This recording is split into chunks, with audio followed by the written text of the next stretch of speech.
This is Adjuster Stories, brought to you by Adjuster TV and Veteran Adjusting School. And now your host, Guy Grant. Welcome to Adjuster Stories with Guy Grant. I'm here today with Mark. When did you graduate? You graduated November 23? Yeah, last year, yeah. Wow. So just a year now. Yeah, just a little over, yeah. Wow, awesome. Thanks for doing this. This is the couple I've done so far have been freaking awesome.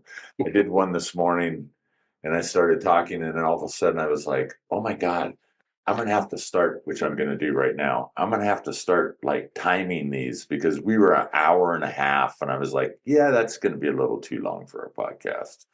Yeah, I'm sure that's a pretty big rabbit hole you can go down. It is, man. So we're gonna figure it out as we go. So, Mark, you were what, 25 years in the Army? I was 32 years in. 32 years in. Yeah. Man, you started when you were a baby. 17, yeah. I was down there right after my birthday. Yeah. Really? Yeah. Really? Because I know I read the stuff Cheryl gives me before you guys show up in class, right? Because I don't know any of you, right. know, and I was just started to read your stuff. I'm like, he's only 48 and he was 32 years in the freaking military. How did that happen? Right. So I guess they'll take babies too, won't they? They will, yeah. We tried not to take anybody under 25. So oh no, I had that. Yeah, I was good. So you were good, exactly. So let's see. You had already run storms or something like that before coming to us. So when I was getting ready to retire, I was trying to figure out what I was going to do, because I knew I couldn't sit around and just be retired. I'd gone through the whole COVID work from home thing, and that just drove me up a wall. After 2 weeks in, it's like, so I knew I couldn't just be retired and fish, but I also knew that I wouldn't be able to just go out and work for somebody else and punch a clock. So I was looking at other options, and I was actually looking at doing home inspections. And I was living in Texas at the time, and another guy that was getting ready to retire, he had fell into adjusting. One of his cousins or uncles, somebody was doing it, and we were just sitting around talking one day, and I'd never heard of adjusting. And he was talking about how much money you can make and all this stuff, and I was like, "There's just no way that can't be true." And he was in the process of separating. He was about 6 months before I was, and he had a bunch of leave saved up, and there was just a minor hurricane popped up, and he went down and worked that with basically no experience, just his uncle or cousin, whoever it was that was helping him out. And he came back and was telling me, I just made $15,000 off of this, and I couldn't get my head wrapped around that was a real deal. So I started looking at that, and then I started doing YouTube searches and stuff. I came across Adjuster TV and stuff. Went through. Matt Allen had just started his fast track to deployment. I think I was in on his second class. Wow. So I jumped in on that and went through everything. And I got a deployment while I was still in the Army. I was in the same situation he was. I had about 2 months of leave set aside. And so I went down and worked in Kentucky and was just, way in over my head. But luckily, I had enough, background through Adjuster TV and that program that I was able to work through the whole storm. And actually, the manager there was super impressed. He couldn't believe that was my actual first deployment. But I came back, still overwhelmed. It's like, there's no way I can continue to do that. And so that's how I found you guys then after that. So Gotcha.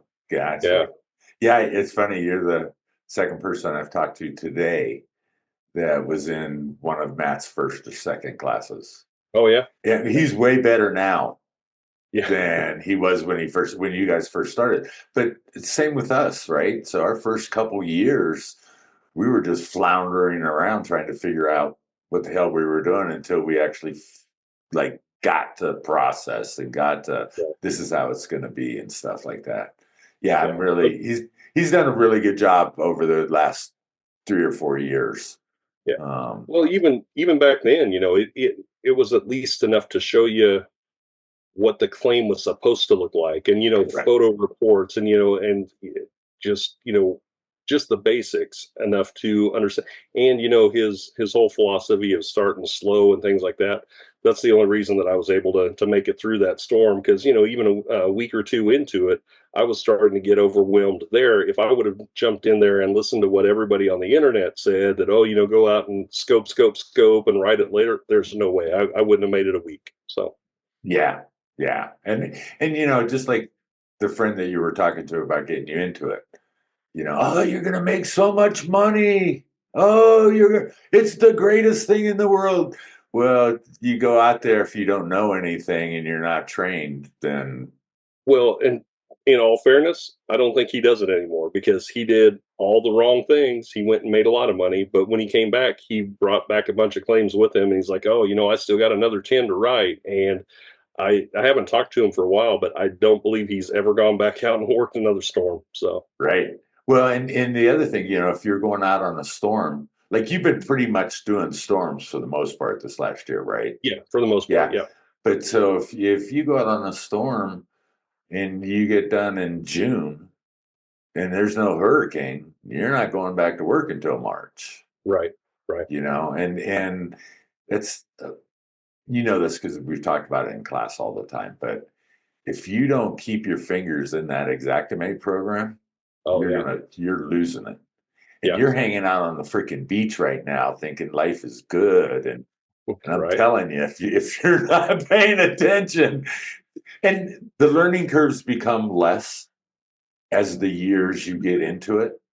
right, But Xactimate could come out with a whole new freaking platform before you get back into it in March, yeah. April, right? Yeah, So I'm lucky. I haven't had to, I was just getting into X1 when I got into it, so I haven't had to go through one of the whole evolutions of change. So, right, right.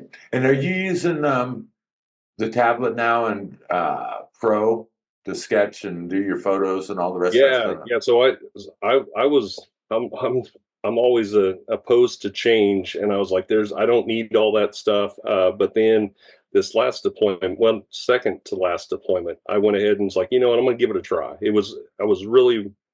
I wasn't overburdened with work. I was driving more than I was writing, really. So it's like I had time to play around. Uh-huh. I fell in love with it. Yeah. Once you actually, and it didn't take long to figure it out either. All uh, the things that you can do on site, and the measurements, and then not having to sketch out. It was saving me so much time. So yeah, I'm nothing but Xactimate Pro now. So Yeah. Well, and photo reports, the yeah, best, right? yeah. Because you can voice activate your description.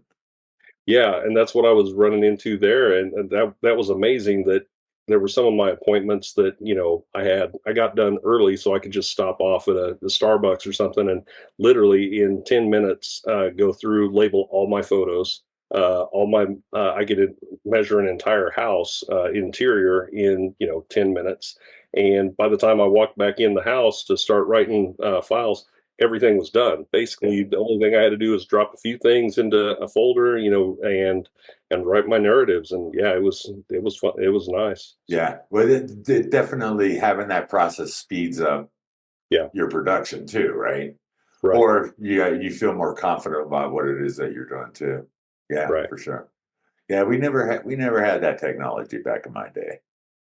No, no.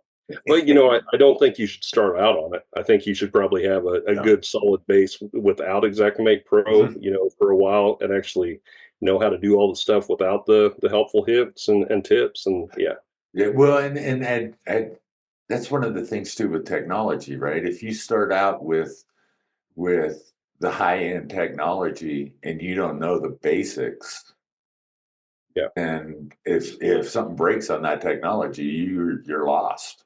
right, You absolutely, know, yeah, I mean, obviously you know this, but that's the whole military stuff, right? You're gonna right, you're gonna start with making a bed. yeah, When you can figure that out, we'll take you to the next step. But and that's adjusting as well, for yeah. sure, for sure. So let's see, you left in November, Yep. right? Yep. And how long was it before you actually started working? It was pretty slow. So when we full time in an RV now, but at the time when we were still at our house, we were in Texas, Right. and Texas is just so overflowing with adjusters. I got a few daily claims, that you guys had helped Right. facilitate, but there just really wasn't enough work. But I was able to, let's see, we got that. I think my next deployment was it was in February. It was up in Portland. Uh-huh. And it came across. It was supposed to be wind, but we got out there, and man, there were 150-foot pine trees that were splitting houses in half. So there were like 2 or 3 total losses and things up there. So that kept me busy for about a month, and then which was great because at that point we came back and that's when we kind of made the decision to go full time in the RV. My wife came up with that idea because we had just bought a 4-bedroom, 3-bath house, and then my wife was military too, so we were used to moving around every 3 to 5 years. Come to find out, we didn't really like the house. We didn't like the area. And there I was going out on deployments for a month at a time. And she's like, why am I here in this huge house by myself? And so she came up with the idea of going full time in an RV. And at first I was like, that sounds like a horrible idea because I was thinking of RVs of 20 years ago, just a Sure. metal shed. And then we got to looking at it, and it's been working out great. So we came back off of that deployment, and at that point we decided we'll go ahead and make the switch. So we put the house up for sale, got the new truck, the rig and everything, and it worked out perfect because right around May it started picking up. I got a big storm out in Odessa, Texas, that kept us busy for about a month, and then went down to South Carolina, then from South Carolina back to Texas for Hurricane Beryl. And then from there, we were in Helene and pretty much working the rest of the year. We finally knocked off at the middle part of October. So Gotcha. basically, from June on, it was pretty much nonstop. So Didn't you call me? You were like on your way to after you bought the RV or something, you were gonna go vacation in the RV and got turned around. we were actually we thought we were done. We were actually down in Florida when Helene happened.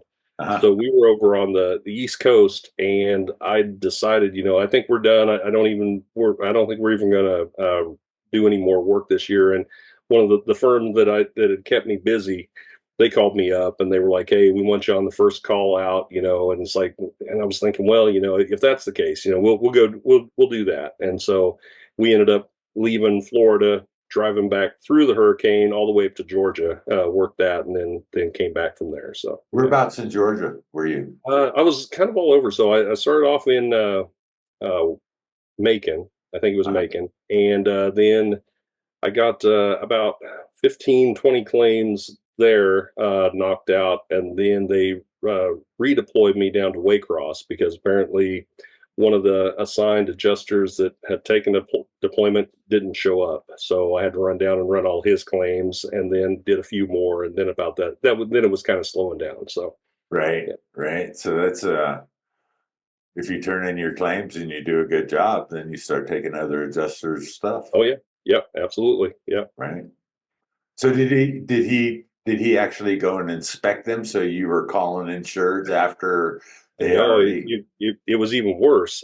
He didn't even, so he got his claims in Exactimate, and he called all the people and set the appointments, but then didn't show up to Georgia at all. So, and crap. that had happened in that first week, and so I was already running my claims.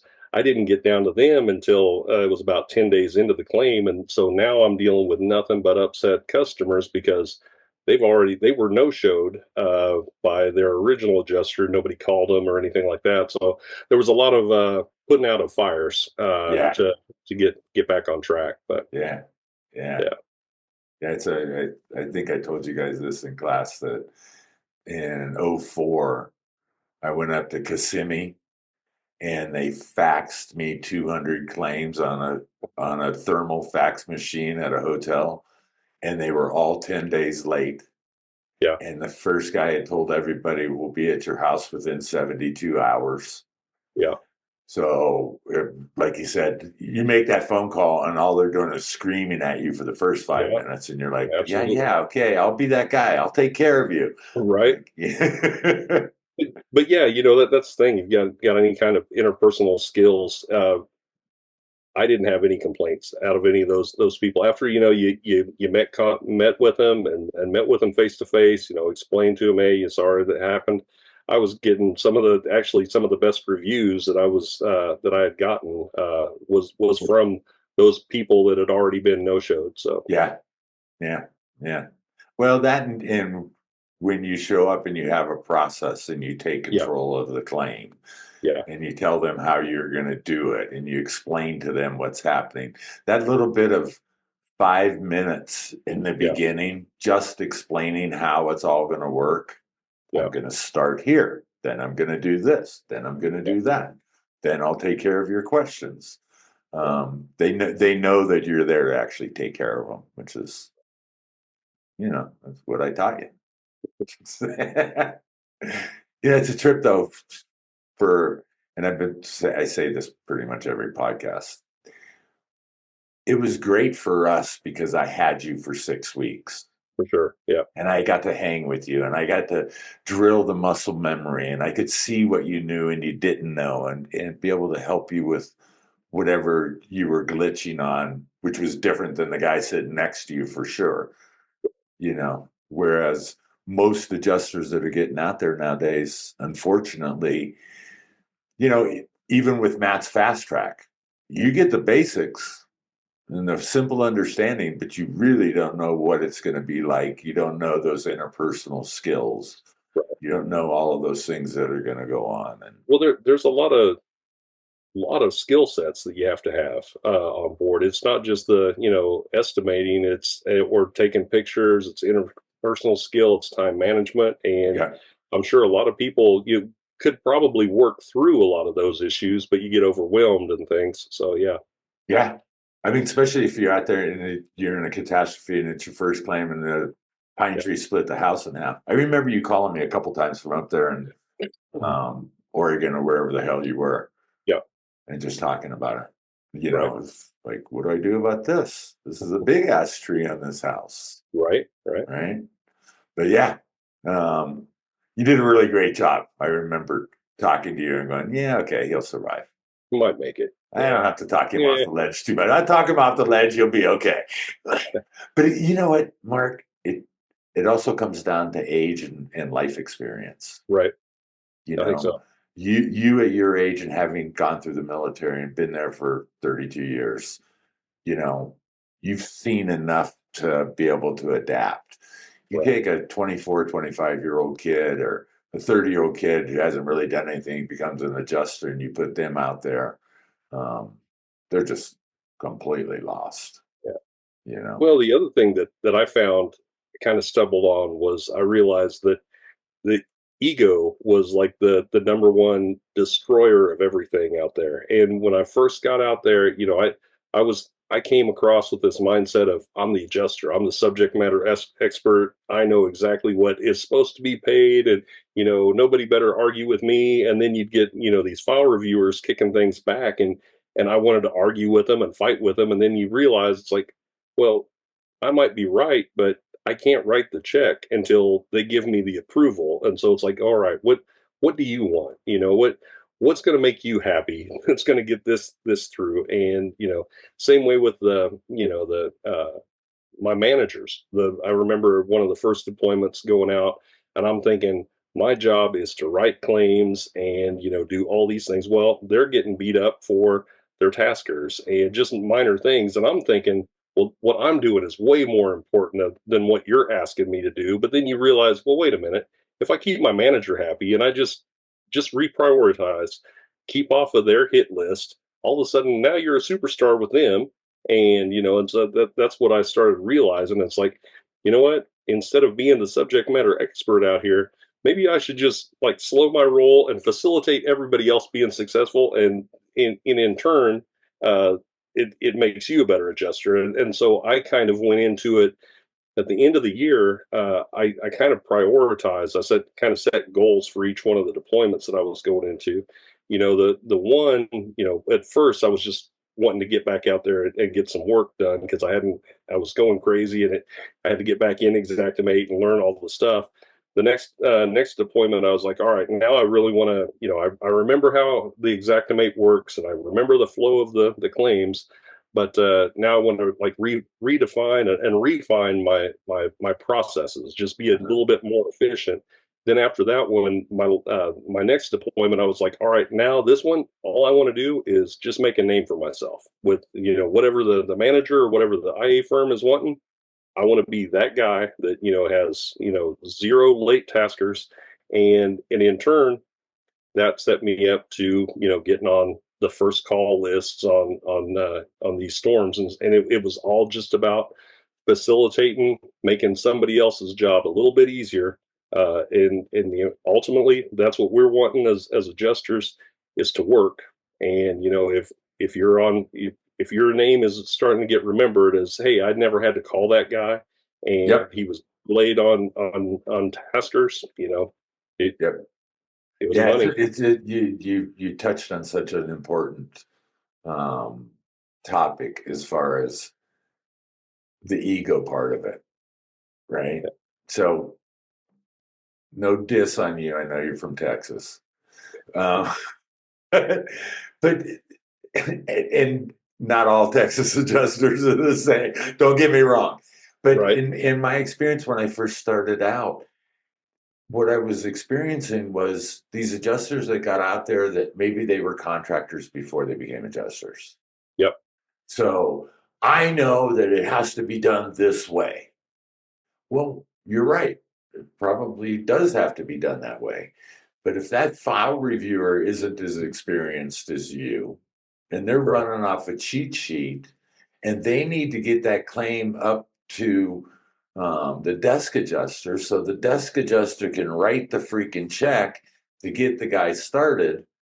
When the insured's contractor shows up and says it has to be done this way, it'll get supplemented or it'll Yep. get fixed or Yep. whatever the case may be. But it really is that teamwork. And we did this in class, so this is no news to you. It's just the people that are listening to it, Sure. right? Your very best friend in the world is your file reviewer. And Yep. if your file reviewer says jump on one leg 3 times, you go, yeah, okay, cool. Here's my Yep. claim. I jumped on my leg 3 times, and I'll pay it. Do you have a preference, left leg or right leg? It's all about Exactly. jumping on that leg. Yeah.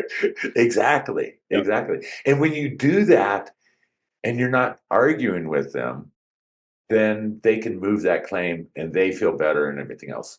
The adjuster that wants to argue about why they're right literally is holding that claim up, because now the file reviewer has to explain themselves to them or have to argue with them or all the rest of it. And it's just taking time because Yep. everybody's getting paid in the process. Yeah. And the other key on that one, it helped me a lot, was once I started explaining the process better to the homeowners, the insureds, to let them know that, hey, you know, there will probably be additional damage coming in, just to set that expectation right up front, that it's like, this is not your final Correct. payment. This is to get you going, and your contractors, I love dealing with contractors. And, in Texas, I met a lot of IAs out there that they would not let a roofer up on a roof with them, because that was their enemy. And it's like, I always welcome that, because it's like, hey, let me go over and do my test square. And then after that, I'd give them a piece of chalk if they didn't have their own, and be like, hey, show me if I missed anything and we'll discuss it. Because ultimately, you want to find the damage, so do I. I mean, I don't want to fight about this on down the road and supplement it. If we can come to an agreement up here on the roof, let's do that. So, yeah. And that comes back to that whole ego thing, right? Yeah. And looking at others as an adversary, just like so many adjusters look at the file reviewers as adversaries, and they want to argue with them, and they want to, oh, this file reviewer is this, and that file reviewer is that. But it really is just like, hey, look, let's all get this thing done. We all know it's going to come back, but let's get this thing processed so these people can hire their contractor. Yeah. I loved working with contractors too from the very beginning, and it was always, hey, I'm gonna come up as long as you'll come down. Are you still there? You froze out on me.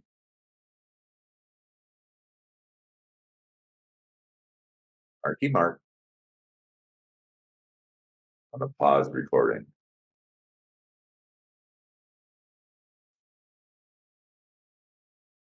So there you are.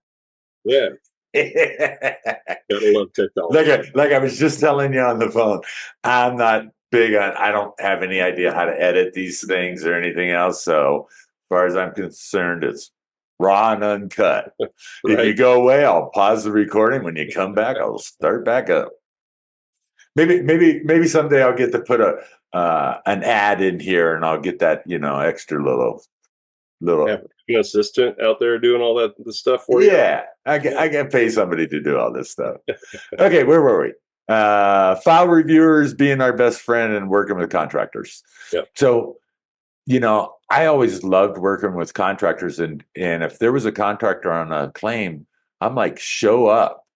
Yeah. Because I could finish this thing first time out. We're going to agree, and if we don't agree, then I can write it up, and they know what's happening in the future.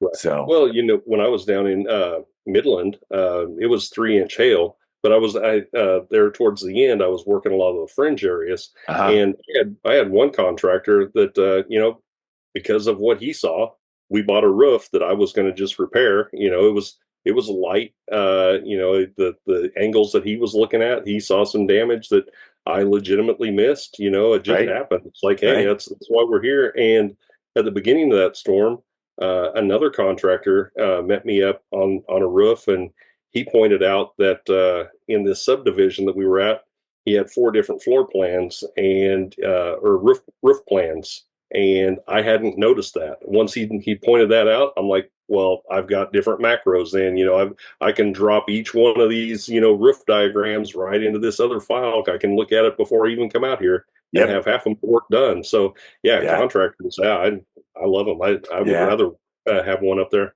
That's awesome. And that's the thing, in Xactimate, creating templates like we talked about. So I'll tell you a quick story. One of our guys, I don't know when, James, he probably graduated back in like 22, 21, something like that. He's been out for a while, but he just got this 20-story building wherever he is. He's in Kentucky somewhere. So like in Louisville, right? It's a historic building. Used to be a bank on the first floor, and then 19 floors of offices and stuff like that. Nobody's been in it for like 5 years, and it became like a homeless camp.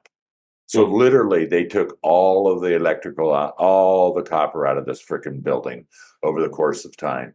And so I was talking to him yesterday, and he's like, "Guy, the first floor is really weird, and all the rooms, it used to be a bank, and there's all these big things, and then I got to the second floor, and then I did floors 3, 4, and 5, and they all seem really similar, and when I get off the elevator, it's always on the." And I'm like, "Dude, stop,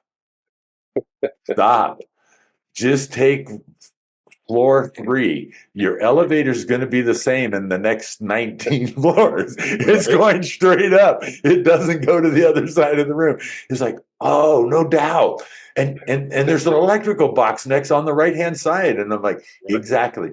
Just sketch the first one. Outside to outside, right? Your square footage on the end, whether you have 4 offices or 5 offices, is the difference of one wall. Right. Yeah. Right. And it was like a light bulb, because it's been so long since he's been in school, right? And he's like, "Oh my God, templates. I remember you saying templates." It's taken him like 2 weeks to get to the 4th floor. And I'm like, "Dude, you will be all the way to the 20th floor by the end of the week." And he's like, "Oh my God, dude, I can't believe it." But that's the thing, like you said, if you're talking with the contractor and he knows that subdivision, how cool is that? Yeah, absolutely. Well, you were working with one of the companies that pretty much zip codes. weren't you?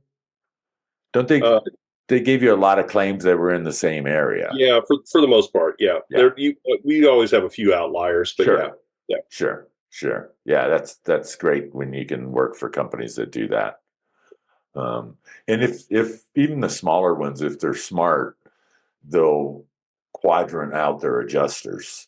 Like when yeah, I did Hurricane Ike, they were like, okay, you're going to go to the northwest of Houston, and so everything that I had. And if I got a claim that was in the southeast of Houston, I called them up and was like, hey, don't you got somebody down there? And they were like, yeah. I'm like, great, take that claim, get it the hell out. I don't want to drive yeah, there. absolutely. So yeah, it's so amazing, man, of the stuff when we go out there and just realizing that, if we just are nice people, not just to the insured, Yeah, but to everybody along the way, the whole thing just goes quicker, easier, simpler.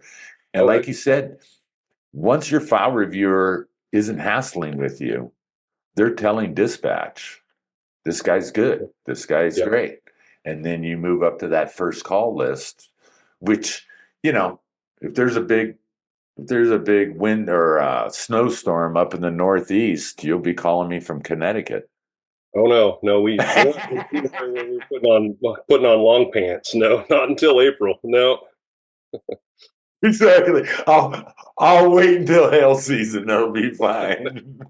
I never worked a Northeast storm in my whole career because I grew up in California. I live in Arizona. They're like, you want to go to Connecticut? I'm like, are you freaking nuts? That ain't never gonna happen. I'll go work at Walmart before I'm going to Connecticut. Right? Yeah, Totally. I had an offer last year for some ice dams, and I was like, "Oh, that sounds horrible. No, thank you. No, we're Yeah. good." Exactly. And especially, can you imagine calling you off of the Keys Oh down in yeah, Florida? yeah, Hey, we got 8 foot of snow up in Connecticut. You want to go up to Connecticut? You're like, yeah, yeah. no, no. No, we're complaining when it's 65. That's a bit chilly. There's no Yeah, way we're going north. No. right. Exactly. What are you guys going to do this winter? So we're gonna spend basically till January or February down here in the Keys, and then we're Uh-huh. gonna start heading back up to Texas. Uh, like I told you before, I can't sit still. So now that we're doing this whole RV thing, we found there's an RV tech school, an inspector school in Texas. It's about 2 months long. And Uh-huh. so we're like, you know what? We don't have anything else to do, so we're going to stop by there. I'm going to do that school. So that'll give me something else to do, some passive income, or just break up the monotony of some of the trips, be able to go out and do a little side hustle and stuff like that. So, yep, Totally. Even if nothing else, fixing your own unit. that's kind of where we were at on that.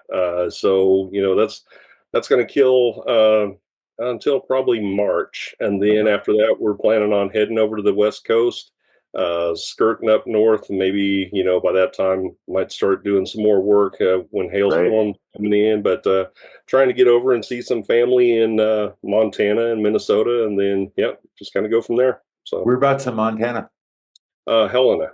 Both Helena. my wife and I both have kids up there in Helena and Great Falls. So Nice. cool. So, yeah. Nice. Yeah.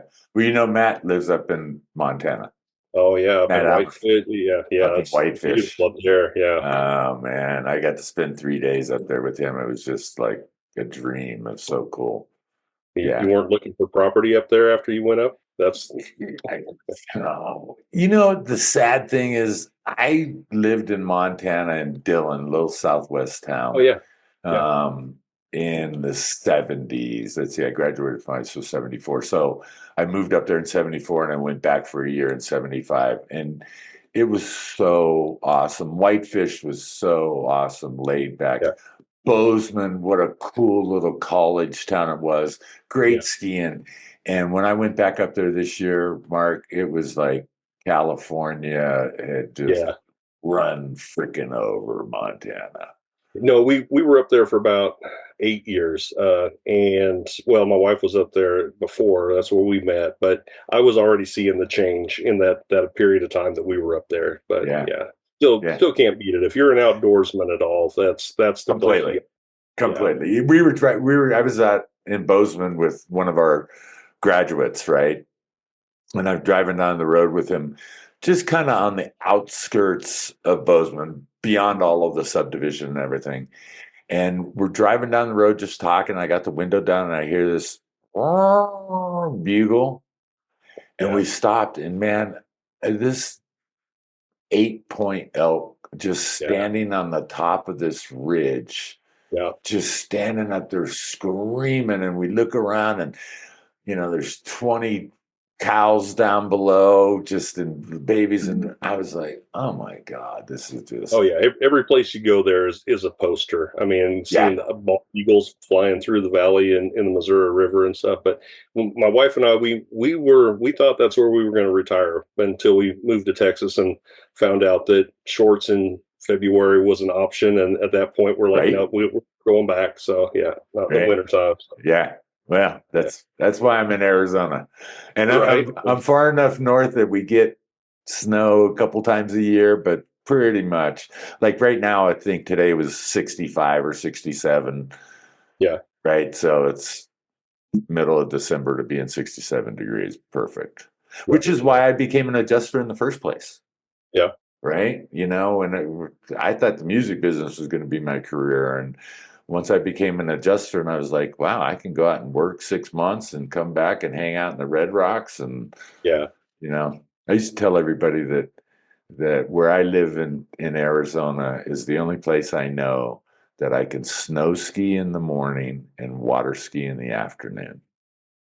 I suppose. So. Literally, right? So it's like, yeah. Therefore, I am an adjuster now. Right. Yeah. But, I'm like, back to the training stuff, I didn't have any training. I just got thrown out to the wolves. And luckily I had a good old boy that was able to get me on.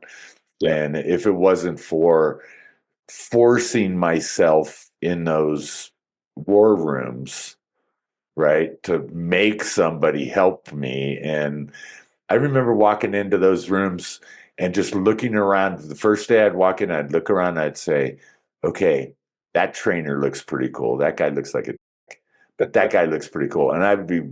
straight up to him. Hi, Yeah. my name's Guy Grant. What are you? Oh, you're a trainer? Great. We're going to be best friends. And then just pushing myself on them to teach me more within, a couple, 3 or 4 storms. I didn't have to go into the war room anymore. I just went Yeah. in when I needed to and It, checked out.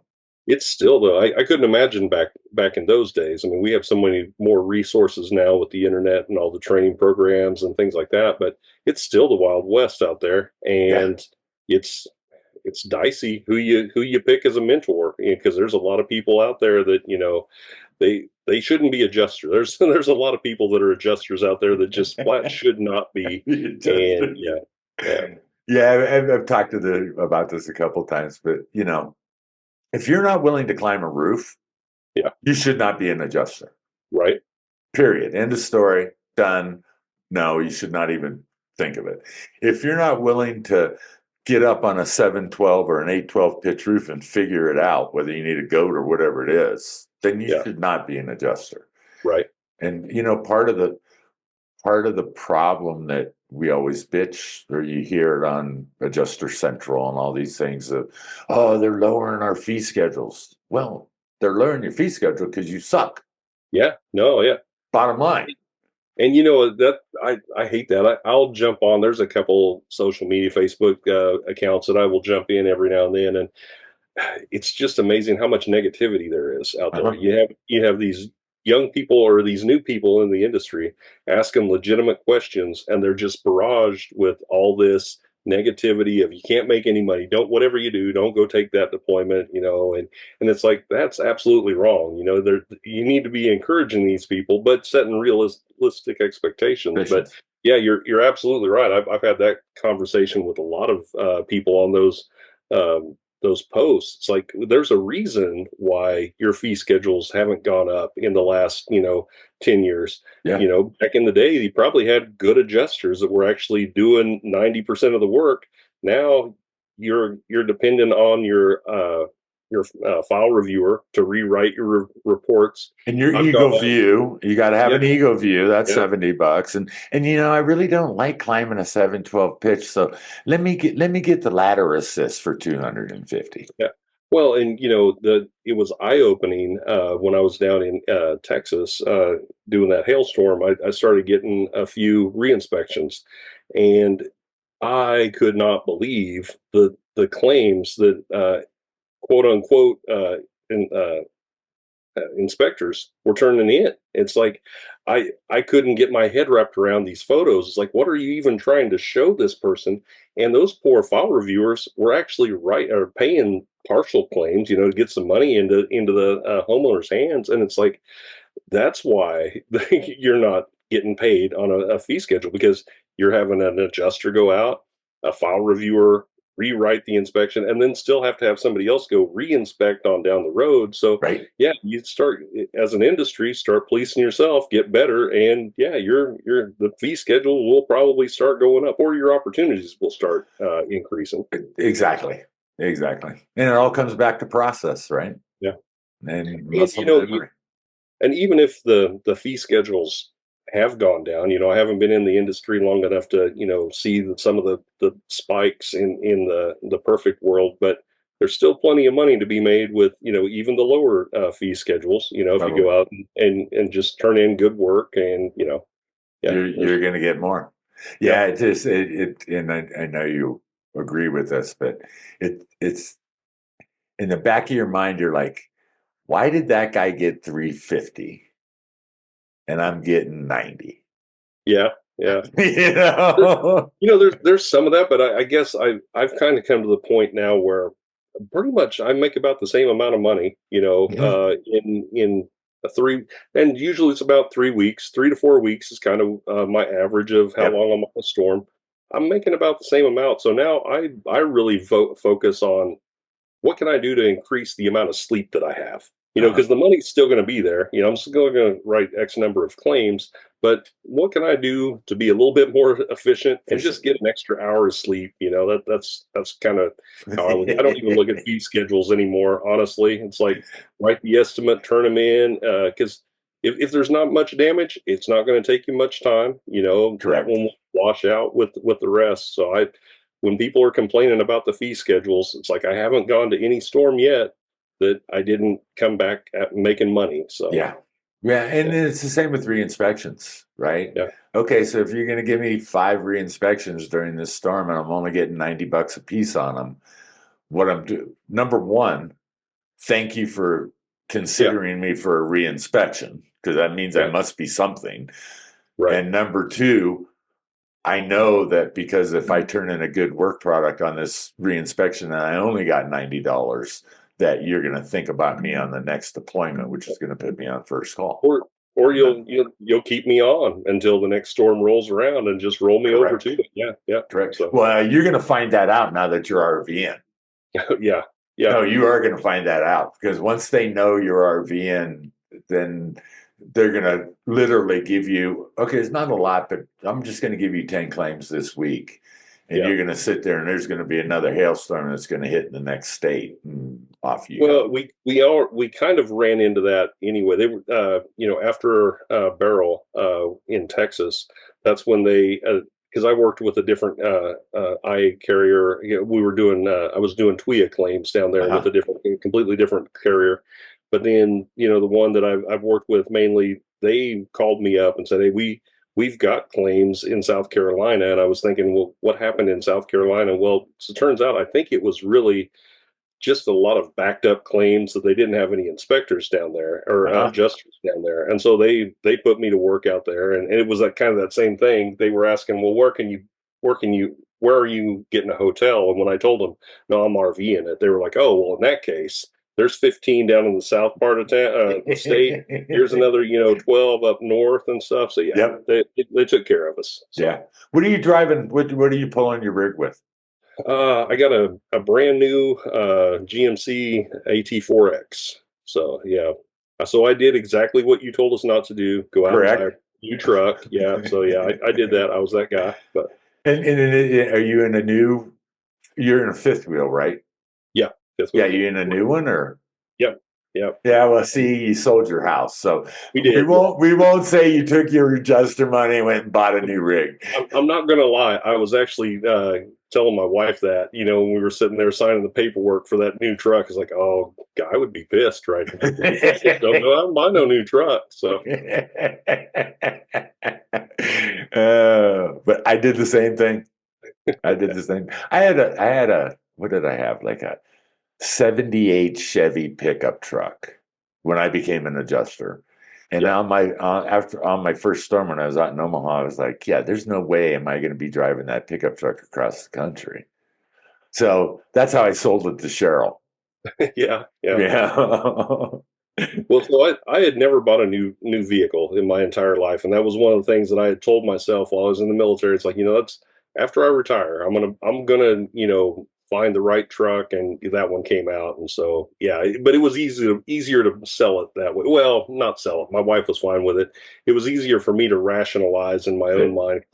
I didn't want to do it. I didn't Yeah. want that payment, but Yeah. yeah, I've never bought another new vehicle since. yeah. I'm still driving the pickup truck at 300,000 miles on it. But I'll tell you one last story, and then I got to let you go here.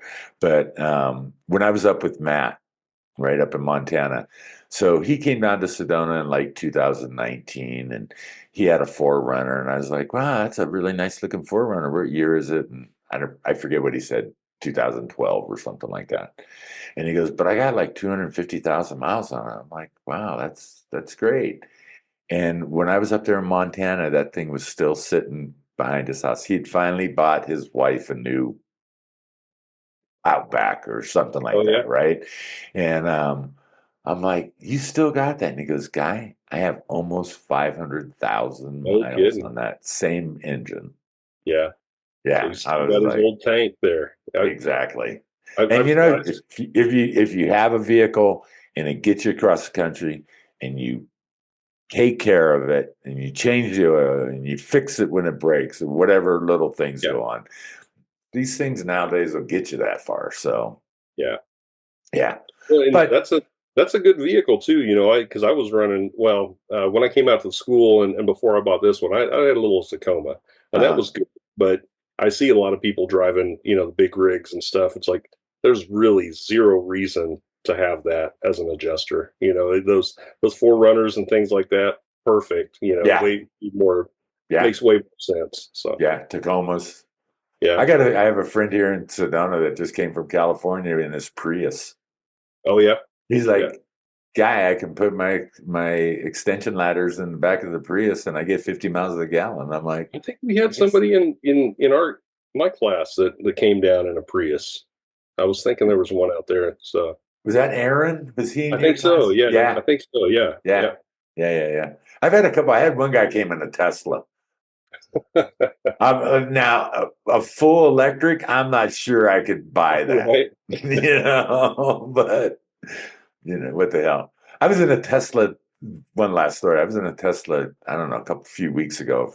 A friend rented one that came through Sedona, and when we got in, he punched it in, and he goes, "Watch this," and he took his hands off. I'm like, "No freaking way, dude." Yeah, And I that think car that's drove us technology. right. It is no way. It is. I am not taking my hands off the steering wheel. Right, I don't right, care what Elon tells me. It's not happening. right. It's crazy. Well, hey, Mark, thank you so much. I really, You really. bet. It was fun, Yeah, wasn't it? it was. Yeah. Look Yeah, forward to seeing all your interviews. yeah. So It's. I think it's like I said in the beginning. It may end up being a couple a week, just yeah, because. Not just because I'm having a good time. I'll get better, and video and cameras and everything will get better as time goes on. But I really think talking to the adjusters out there, these stories that we're talking about are going to be hugely valuable to the yeah, industry. for sure, for sure. Yeah. So And if they don't like one of them, they can freaking delete it. right. Right. So if you like what you're hearing, I guess there's little like buttons. I don't even know any of that stuff. But hit like, give me a comment. I'm gonna be something someday. Right on. Well, it's good talking to you. You too, brother. Have a great day, and I'll talk at you soon. Check out more Adjuster Stories with Guy Grand right here.